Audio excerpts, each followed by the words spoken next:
Lagi-lagi kasus pemerkosaan terjadi. Kembali anak di bawah umur yang jadi korban. Diduga pelakunya ada lebih dari 10 orang. Tapi yang juga jadi perhatian masih ada terduga pelaku seperti yang diakui oleh korban belum ditetapkan sebagai tersangka dan juga ditahan oleh polisi. Kok bisa? Kita diskusi. Bukan hanya 1, 2, tapi diduga lebih dari 10 orang jadi pelaku pemerkosaan terhadap IR, seorang remaja asal Kabupaten Poso, Sulawesi Tengah. Dan ironisnya, sebagian pelaku ini merupakan guru, kepala desa, hingga tokoh pemuda.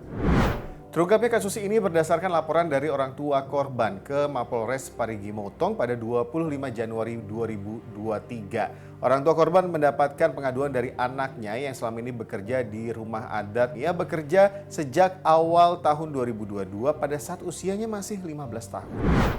Selama bekerja itulah korban mendapatkan tindakan pemerkosaan dari para pelaku. Para pelaku melakukan aksi bejatnya dalam rentang waktu awal April 2022 hingga Januari 2023. Modusnya pelaku mengiming-imingi korban dengan sejumlah hal seperti uang dan pakaian. Dampaknya kini korban harus mendapatkan perawatan intensif di rumah sakit dan polisi sudah berhasil menetapkan sejumlah pelaku sebagai tersangka dan menahannya. Bahwasannya terjadinya persetubuhan anak di bawah umur tentang waktunya antara bulan Mei 2022 sampai dengan Januari 2023, di mana lokus dan tempusnya itu terjadi tempat yang berbeda-beda atau waktu yang berbeda-beda, sehingga oknum-oknum yang melakukan juga saat dan waktunya berbeda-beda juga. Saya akan meluruskan terkait dengan yang disampaikan. Jadi memang terjadi persetubuhan anak di bawah umur. Sedangkan perkara itu sendiri sampai dengan saat ini udah 5 orang yang dilakukan penahanan oleh Polres Parigi. Sedangkan 5 lagi dalam upaya paksa dalam waktu dekat. Untuk yang polisi? Itu sementara keterangan dari berpegang pada keterangan korban memang disebutkan ada salah satu oknum, namun demikian belum didukung oleh keterangan-keterangan yang lain. Jadi kami masih mendalami dan kami tidak menampik bahwa memang itu betul. Kita tidak akan menutup-nutupin, kita akan menegakkan hukum sesuai dengan porsinya.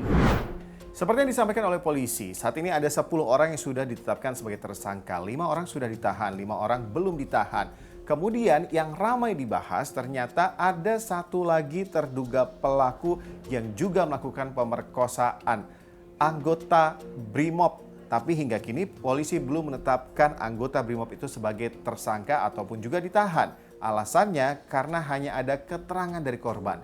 Kalau seperti ini, seperti apa pembuktian yang harus dilakukan? Hubungan seksual itu pasti, sudah bisa dipastikan, tidak disaksikan oleh orang lain. Tetapi orang lain bisa tahu sebelum terjadinya hubungan perkosaan itu atau hubungan seksual itu. Nah, orang-orang yang mengetahui sebelum terjadinya peristiwa itu, mereka bisa jadi saksi. Mereka bisa menyaksikan meskipun mereka tidak menyaksikan langsung peristiwanya gitu. Tetapi awal dari peristiwa atau akhir dari peristiwa mereka bisa memberikan kesaksian. Nah, saya kira itu bisa dilakukan oleh kepolisian. Artinya polisi bisa memanggil orang-orang yang memang di sekitar tempat kejadian itu mengetahui bahwa memang sudah terjadi perkosaan itu, sudah terjadi perlakuan pelecehan seksual dan sebagainya. Publik pun bertanya-tanya mengapa pihak kepolisian bisa menentukan status dari 10 terduga pelaku tetapi sampai saat ini belum menentukan status dari 1 orang terduga pelaku yang disebut oleh korban. Apakah prosesnya tebang pilih seperti yang ditanyakan oleh banyak pihak? Tapi benarkah demikian? IPW mendorong polisi untuk segera mengusut tuntas dan transparan kasus ini. Pihak kepolisian harus serius dalam penanganan kasus kekerasan seksual.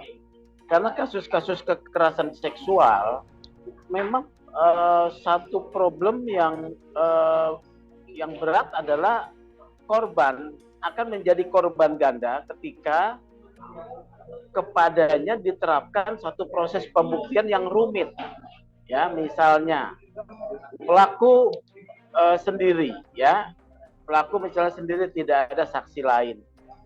Ini bisa kemudian pembuktiannya menjadi dikatakan lemah, walau lemah gitu ya, walaupun dari sisi scientific investigasi bisa saja kalau memang ditemukan alat bukti lain ya. Tetapi kasus yang di Parigi Motong ini sebetulnya tidak terlalu sulit ya, dua hal. Satu, tindak pidana 304 atau pasal-pasal lain dalam tindak pidana di mana seorang polisi yang melihat kondisi seorang warga dalam bahaya tidak kemudian membantu. Itu dulu ya. Kemudian kedua, terkait dengan tuduhan dia terlibat di dalam pemerkosaan, keterangan korban harus bisa dipercaya. Ya, kemudian visum et repertum tentu ada, dan ditanya saksi lain yang saksi-saksi lain yang juga adalah pelaku, ini ditanya peranannya daripada Brimob ini. Seperti fenomena gunung es, kasus pemerkosaan banyak terjadi tetapi sedikit yang terungkap. Seperti kasus ini, baru terungkap hampir 1 tahun sejak peristiwa pertama terjadi. Ini yang harus menjadi perhatian. Ada aturan yang jelas, proses hukum yang tegas menjadi penting tanpa pandang bulu siapapun yang terlibat di dalamnya. Kita ketemu di diskusi selanjutnya.